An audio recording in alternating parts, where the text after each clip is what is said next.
नमस्कार, प्रखर राजपूत को देख रहे हैं आप। आज तारीख है 2 जुलाई साल 2026 और इजराइल, फिलिस्तीन, लेबनान, पाकिस्तान, भारत की तो बातें मैंने बहुत कर ली, लेकिन रोज की तरह आज आपको इजराइल, फिलिस्तीन, लेबनान की खबरें नहीं बताऊंगा।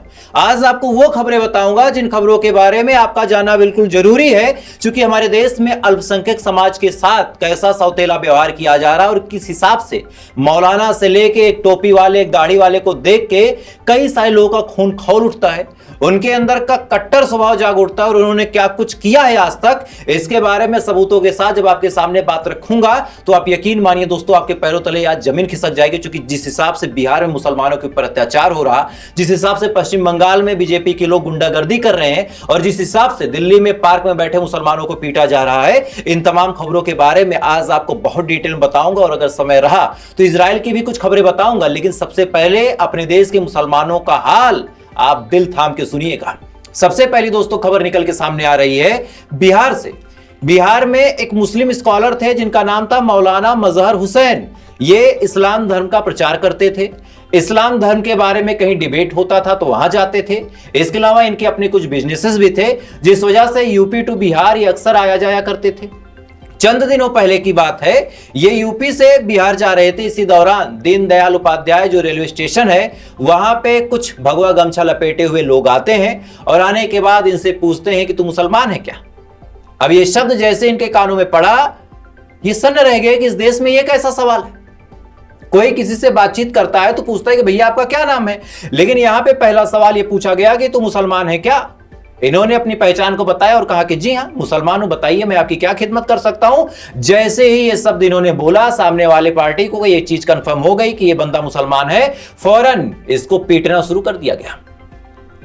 इन मौलाना साहब को, मजहर हुसैन साहब को फौरन उन गुंडों ने पीटना शुरू कर दिया और पीटते पीटते एक स्टेशन के पास इनको फेंक दिया जाता है। जब इनको फेंक दिया जाता है तो कई सारे लोग वहां पे इनको उठाते हैं। उठाने के बाद वहां पे जो पुलिस थी उसके पास लेके जाते हैं। तो शुरुआत में अगर मिलेट टाइम रिपोर्ट की बात हम सच माने तो मिलेट टाइम रिपोर्ट में यह बात साफ तौर पे कही गई है कि शुरुआत में पुलिस वालों ने सौतेला व्यवहार किया, इवन पूछा तक नहीं कि क्या हुआ, कैसे हुआ, किसने मारा। सबको यह बताने में पुलिस लग गई कि भाई साहब एक्सीडेंट हो गया।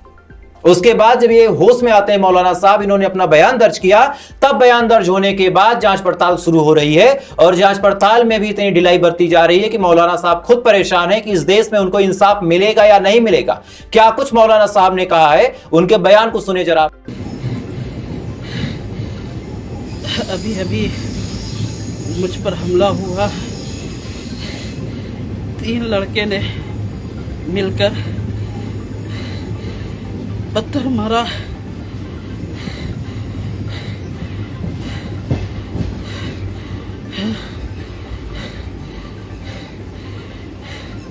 अभी हम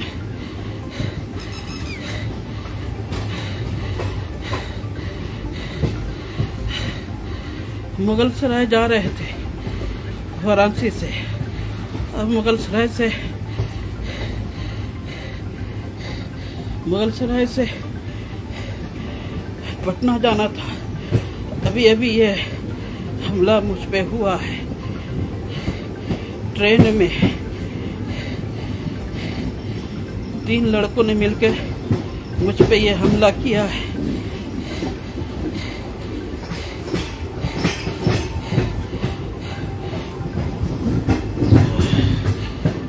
इस वीडियो में आप साफ तौर पे सुन सकते हैं कि किस हिसाब से मौलाना साहब ने अपने दर्द को खुद जाहिर किया। अब आप सोच के देखिए कि एक भरत तिवारी थे, उनका जब एनकाउंटर हुआ तो एनकाउंटर होने के बाद पूरे बिहार के लोगों ने प्रोटेस्ट करना शुरू कर दिया, बड़े बड़े नेताओं ने प्रोटेस्ट करना शुरू कर दिया। सबने कहा कि भाई साहब बहुत गलत हो रहा है, ऐसा एनकाउंटर तो गुंडाराज है। लेकिन वहीं पे जब एक मुसलमान मौलाना को पीटा गया बीच ट्रेन में, कोई भी अपोजिशन का सूरमा बोलना नहीं चाहता। वो चाहे राहुल गांधी हो, चाहे तेजस्वी यादव हो, चाहे कोई और हो, कोई भी ऐसा नहीं है जो बोलना चाहता हो। क्यों? क्योंकि सबको पता है कि मुसलमान किसी न किसी को तो वोट देगा, बीजेपी को वोट देगा नहीं। ऐसे हाल में हमें ही देगा तो मुसलमान के लिए बोलना जरूरी क्या है। आप सोचिए आज मुसलमान की इज्जत महज इतनी सी रह गई इस देश में कि जब वोटिंग शुरू होती है तो मुसलमान को एक एजेंडा पकड़ा दिया जाता है कि तुमको केवल बीजेपी को हराना है। आज जितनी भी पार्टियां हैं, बीजेपी की तो आप बात ही हटा दीजिए, बाकी जितनी भी पार्टियां हैं उन सब का एकमात्र एजेंडा यह रहता है कि मुसलमानों का इस्तेमाल इस बात पे कर लो कि बीजेपी आ जाएगी तो तुम खतरे में रहोगे। बड़ा सवाल ये निकल के सामने आता है कि जब वही मुसलमान मुसीबत में पड़ता है तो उसके लिए कोई क्यों नहीं बोलता। आज इन मौलाना साहब के लिए कोई भी बोलने वाला नहीं है। इस खबर को आपने कहीं सुना नहीं होगा। कोई भी संगठन, वो चाहे भीम आर्मी हो, वो चाहे कांग्रेस हो, वो चाहे अलग अलग और पार्टियां हो, चाहे आम आदमी पार्टी हो, किसी ने भी इन मौलाना साहब के लिए ना तो सड़क जाम की, ना ही प्रोटेस्ट किया, ना ही पार्लियामेंट में बात उठाई। यह इस देश की मुसलमान की हकीकत है, केवल इस्तेमाल किया जा रहा। अब सुनिए, तेलंगाना जहां पे कांग्रेस की सरकार है, वहां पे एक टीचर जिनका नाम आमिर खान था, ये बेचारे स्कूल में जाते हैं और तेलंगाना की जो सेकंड लैंग्वेज है वो उर्दू ही है। ये उर्दू पढ़ाने जाते हैं। उसी दौरान कुछ हिंदू बच्चे बैठे थे, कुछ मुस्लिम बच्चे बैठे थे। अब इनको शायद इतना पता ही नहीं था कि भैया बच्चों में भी बांट देना है। इनकी नजर में छात्र केवल छात्र थे। इनको यह पता ही नहीं था कि ये 2025-26 का भारत है, यहां पे बच्चे पैदा होते हिंदू मुसलमान होते हैं। इन्होंने जब उर्दू पढ़ानी शुरू की तो गलती से उर्दू के शब्द वहां पे बैठे हिंदू छात्रों के कान में पड़ गए। और इसके बाद क्या हुआ कि एक बीजेपी का नेता वहां पे आता है और आने के बाद टीचर को सबके सामने थप्पड़ मारता है। उसका वीडियो देखें आप। ఇవన్నీ మీ మీద పెట్టియా ఈ చీజ్ మీద పెట్టియా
इस वीडियो में आप साफ तौर पे देख रहे हैं कि किस हिसाब से इनको थप्पड़ मारा गया और क्या पूरी कहानी थी। अगर अपने मुंह से बताऊंगा तो हो सकता है लोगों को लगे कि फेक खबर है। आमिर खान साहब ने खुद अपने मुंह से वो बात बताई कि किस हिसाब से उनको मारा गया, क्या इनकी गलती थी और किस हिसाब से गुंडागर्दी हुई। पूरी वीडियो को सुने जरा आप। दो बच्चे थे वहाँ पे,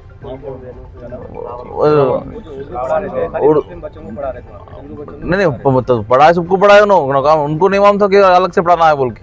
उन्होंने आगे 3 ही दिन और 3-4 दिन और स्कूल को आगे उन्होंने सेकंड लैंग्वेज पढ़ाने के आपसे कुछ भी परमिशन लेना पड़ता है? नहीं, जरूरत नहीं, वो तो हक है ना भाई तेलंगाना का गवर्नमेंट का। वो फिर वो जब आपको पूछे, जब वो कहीं नहीं बोले, मुझे क्या सब मारा पीटी शुरू कर, मारो तो बात ही नहीं करने दिया। मैं मारो वहाँ पे सर का, तू बात ना कर तो क्या कोसा सही है तो ड्रेसिंग कैसी है तेरी, तू प्रिंसिपल दिख रहा है बोल के बोल। इस वीडियो में आप साफ तौर पे सुन सकते हैं कि किस हिसाब से एक टीचर एक गुरु जिसको हम लोग भगवान मानते हैं उसको यूं ही पीट दिया गया। क्यों? क्योंकि वो उर्दू पढ़ा रहा था। आप सोच के देखिए कि तेलंगाना के अंदर बीजेपी की सरकार नहीं है, कांग्रेस की सरकार है, लेकिन इसके बावजूद भी कांग्रेस को या फिर बाकी पार्टियों को पता है कि मौलाना, मुस्लिम, मुल्ला, जो भी आप बोल ले, वो बीजेपी को वोट देगा नहीं तो मुसलमान के पास ऑप्शन क्या है, हमको ही वोट देगा। और ऐसे हाल में इनके लिए बोलने की जरूरत क्या है? आप सोच के देखिए। ये कड़वी सच्चाई है जो आज आपके सामने रख के जा रहा हूं। बिहार की ही बात बता रहा हूं। कुछ टाइम पहले खबर निकल के सामने आई थी कि एक सब्जी वाला फेरी लगाने गया था जिसका नाम मोहम्मद अतार हुसैन था। ये बेचारा फेरी लगा के सब्जी बेच के अपना घर का खर्च चलाता था।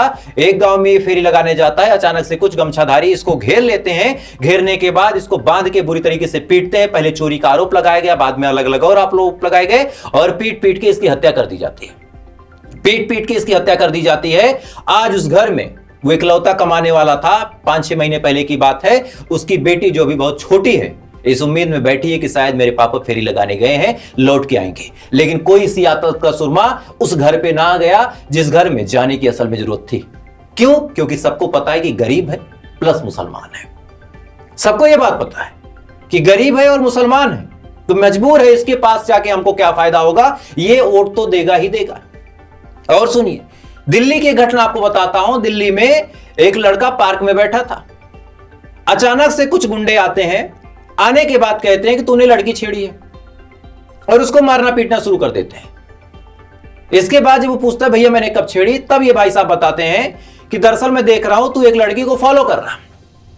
इसके बाद ताजुब की बात आप सोचिए कि वो लड़की खुद भाग के आके कह रही है कि भैया ऐसी कोई बात नहीं, इन्होंने मुझे देखा तक नहीं, ना ही मुझसे कुछ बोला। लेकिन इसके बावजूद भी ये भगवाधारी गमछे वाले गुंडे जो थे वो मारना पीटना शुरू कर देते हैं। क्या कुछ हुआ था, सारी सबूतों के साथ वीडियो आपको दिखा रहा हूं, बस थोड़ा सा ब्लर करूंगा क्योंकि मारपीट और गाली गलौज की सीन है। थोड़ा सा देखिए वीडियो आप। मैं कुछ नहीं किया मैं कुछ क्या किया अरे लड़की को पीछे कर रहा है। नहीं यार फोन पे किससे बात कर रहा था? मैं कुछ किसका पीछा कर रहा था? वहाँ से देखते हुए आ रहे हैं, इसको ये पीछा ही करता हुआ आ रहा है। नहीं मैं क्या हरकत कर रहे हैं पार्क में? मैं कुछ नहीं किया नहीं मैं कुछ नहीं किया। चल रहे हैं, छोड़ दो बहन, ये और किसी के साथ भी करेगा ऐसे बच्चे? ऐसे लोग नहीं, ऐसे लोग आप थोड़े पीछे हो जाओ। मैं कुछ नहीं पीछे कर रहा है बहनों को, जहाँ रुक रही है वहीं रुक रहा है। पीछे फोन पे बात कर रहे थे। एक मिनट, कैसे बदतमीजी करेगा? साले तेरा फोन दिखा तेरा। फोन में क्या है? कुछ नहीं फोन में क्या है? साले इसकी वीडियो, अरे इसकी वीडियो बनाओ भाई। फोन दिखा तेरा, वीडियो बनाओ इसको। मैं कुछ नहीं किया। फोन लोग खोल, इसका लोग खोल, फोन में लोग खोल। मैं कुछ कर भी नहीं किया। अरे लोग खोल, ऐसा कर रहा हूँ बहन खड़ी दो फोन इसका वीडियो वो पूछ ले। भैया रहने दो, भैया भैया प्लीज रहने जा नहीं रहा है, पुलिस में नहीं जा रहा है। दो। आप तो पीछा कर रहा था नहीं? मैं कुछ नहीं किया मैं कर रहा था नहीं। इस वीडियो में आपने साफ तौर पे देखा कि किस हिसाब से दिल्ली के अंदर, सोचिए जो देश की राजधानी है, वहां पे मुसलमान को देखते ही कैसे लोगों का खून खौला, कौन कौन से आरोप लगा के मॉब लिंचिंग करने की कोशिश की गई। और हम उम्मीद ये लगाते हैं कि जहां पे जिसकी सरकार है, जैसे बिहार में बीजेपी की सरकार है, कम से कम जो मौलाना साहब थे उनको इंसाफ मिल जाए। दिल्ली में बीजेपी की सरकार है, वहां पे इस बच्चे को, इस आदमी को जो पीटा गया उसको इंसाफ मिल जाए। इधर तेलंगाना में उस टीचर को मारा गया, कांग्रेस की सरकार है। हम लोग यही उम्मीद लगा रहे कि भैया इंसाफ तो, घटनाएं नहीं रुक सकती, ठीक है कौन किसको मार देगा भाई, मैं वीडियो में कुछ भी किसी को गाली दे दूं, कोई मुझे रोक नहीं सकता। लेकिन अगर मेरे अंदर सिस्टम का इतना डर होगा कि आज गाली दूंगा कल मुझे जेल हो जाएगी, तो मैं बोलने से पहले 1000 मर्तबा सोचूंगा। लेकिन जब ये कॉन्फिडेंस आ जाता है कि मैं कुछ भी बोल दूं, कुछ भी कर दूं, कोई माई का लाल मुझे कुछ नहीं करेगा, तो फिर अपने आप हिंसा होगी ही होगी। आज सोचिए, पश्चिम बंगाल की कहानी आपको बता रहा हूं। टीएमसी की सांसद महुआ मल्होत्रा, सोचिए सांसद है लेकिन उनके घर पे हमला हुआ है और किस हिसाब से पत्थर फेंका जा रहा है, उसका वीडियो देखें आप। Please note, see what's going on. Please see. Please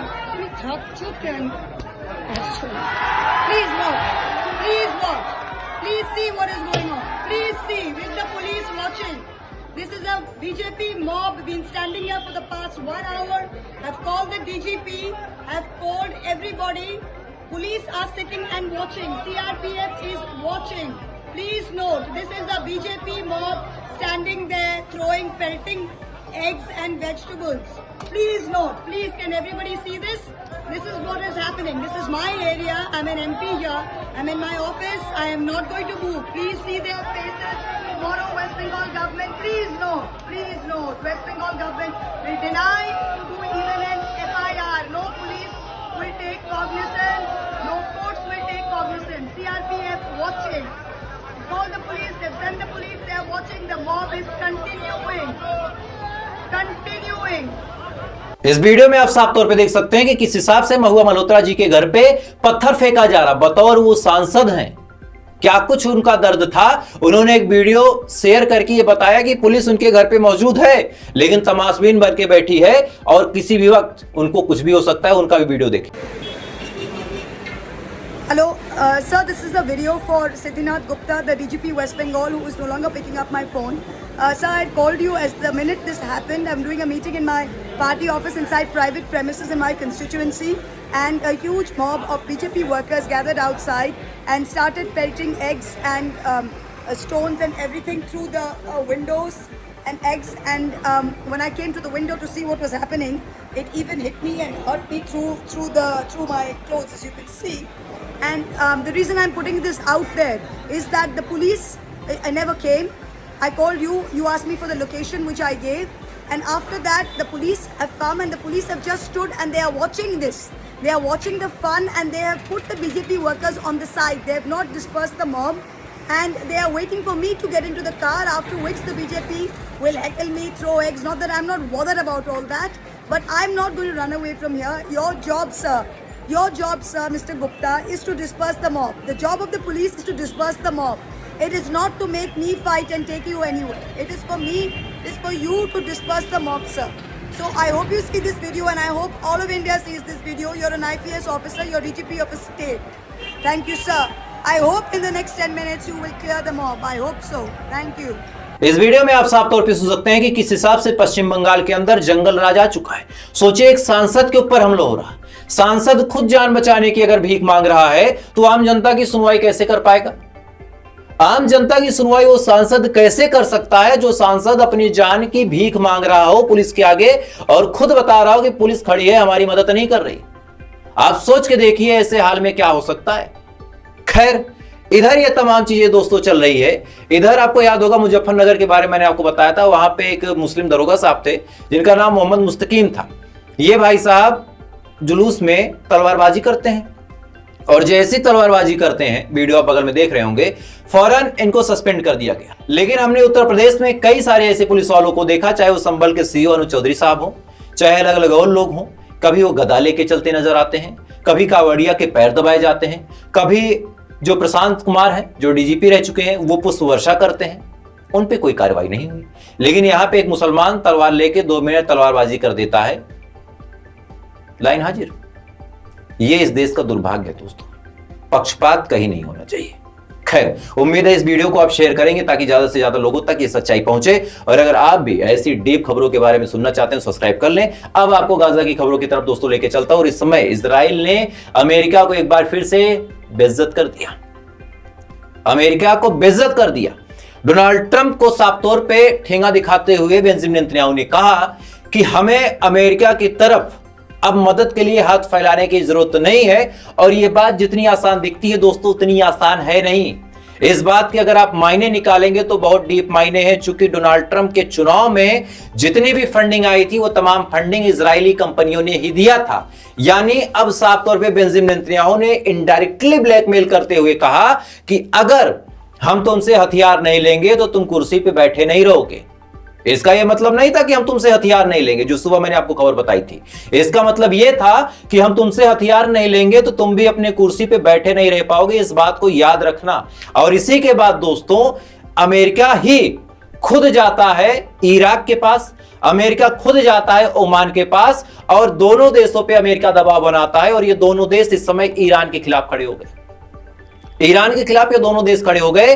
Oman ने बकायदा स्ट्रेट ऑफ हार्मोज को पार कराने के लिए रास्ता दिखाया, एक जहाज पार हुई और इस पे ईरान बुरी तरीके से भड़का हुआ। ईरान ने कहा कि हम मिलिट्री एक्शन लेंगे ओमान के ऊपर। और दूसरी तरफ इराक ने तमाम वो संगठन जिनके पास ईरान से कोई लिंक है और उनके पास हथियार है, जो ऑपरेशन के दौरान आपको याद होगा जब ईरान के ऊपर हमला कर रहा था अमेरिका और इजराइल, उस समय ईरान की तरफ से ये लोग लड़ रहे थे। इराक के अंदर जो मिलिटेंट ग्रुप थे वो ईरान की साइड से लड़ रहे थे। अब इराक की सरकार ने उनको कहा है कि हथियार छोड़ दो, नहीं तो हम तुम्हारे ऊपर मिलिट्री एक्शन लेंगे। मतलब इजराइल की एक धमकी और डोनाल्ड ट्रंप दुम हिलाते हुए ईरान के पीछे फिर से पड़ने लगा। इससे पहले ओमान से कोई बातचीत नहीं थी, इससे पहले कतर से कोई बातचीत नहीं थी अमेरिका की, इराक से कोई बातचीत नहीं थी। लेकिन इधर जैसे बेंजामिन नेतन्याहू नाराज हुआ फौरन बातचीत शुरू हो गई। खैर, इधर ये तमाम चीजें दोस्तों चल रही है। इधर एक और अपडेट आपको बता दे रहा हूं कि ईरान के पार्लियामेंट स्पीकर ने साफ तौर पे कहा है कि अगर इस बार सीज फायर टूटा तो हम जंग के लिए तैयार बैठे। साफ तौर पे ये बात बोल दी है कि अगर इस बार सीज फायर टूटा तो हम जंग के लिए तैयार बैठे हैं और हम जंग करेंगे और इस बार आखिरी दम तक करेंगे।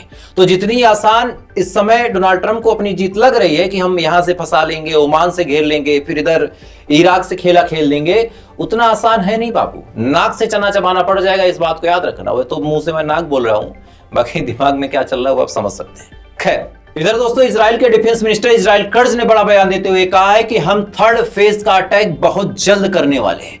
यानी एक बार फिर से बातचीत के दौरान ईरान के पीठ में छुरा घोंपने का पूरा प्लान इजराइल द्वारा बनाया गया है। चूंकि इजराइल के डिफेंस मिनिस्टर ने खुद ये बात अपने मुंह से कही है कि हम 3rd फेज का अटैक बहुत जल्द करेंगे। यानी आप सोचिए, ईरान एक तरफ बातचीत कर रहा है, दूसरी तरफ इजराइल कह रहा है कि हम हमला करेंगे। अच्छा, यहीं पे ईरान अगर अपनी तैयारी शुरू कर दे तो पूरी दुनिया कहेगी कि देखो सीज फायर की बातचीत हो रही है और ईरान तैयारी कर रहा है। लेकिन ऐसे धोखों से बचने के लिए मैं फिर कहता हूं कि ईरान को अपनी तैयारी मुकम्मल तरीके से कर लेनी चाहिए, नहीं तो फिर बाद में पछतावे के अलावा कुछ होगा नहीं। खैर, इधर 4 तारीख को जो हमारे खामनेई साहब है उनकी शहादत में जुलूस निकलेगा और बिहार से बिहार के उपराज्यपाल और राज्य मंत्री जाएंगे, वहीं पाकिस्तान से पाकिस्तान के प्रधानमंत्री जाएंगे। मतलब हमारे पास जो एक मौका आता है कि ईरान से हम अपने ताल्लुकात बेहतर कर सकें, वो मौका हम हमेशा गंवा देते हैं। और क्यों गंवा देते हैं ये मुझे भी समझ में आता है, आपको भी समझ में आता है। अगर हमारे देश का कोई कद्दावर नेता जाता, अगर मोदी साहब नहीं जा सकते थे, कोई कद्दावर नेता जाता तो बात अलग होती, लेकिन बिहार का मंत्री, बिहार का राज्यपाल, आगे आप समझदार हैं। खैर, तो फिलहाल दोस्तों अभी के लिए बस इतना ही। बाकी थोड़ी देर बाद आपसे फिर मुलाकात हुई ऐसी किसी खबर के साथ। तब तक आप अच्छे रहें, खुश रहें, अपना ख्याल रखिए, अपने देश का ख्याल रखिए। जय हिंद, ऊपर वाला आपकी बात।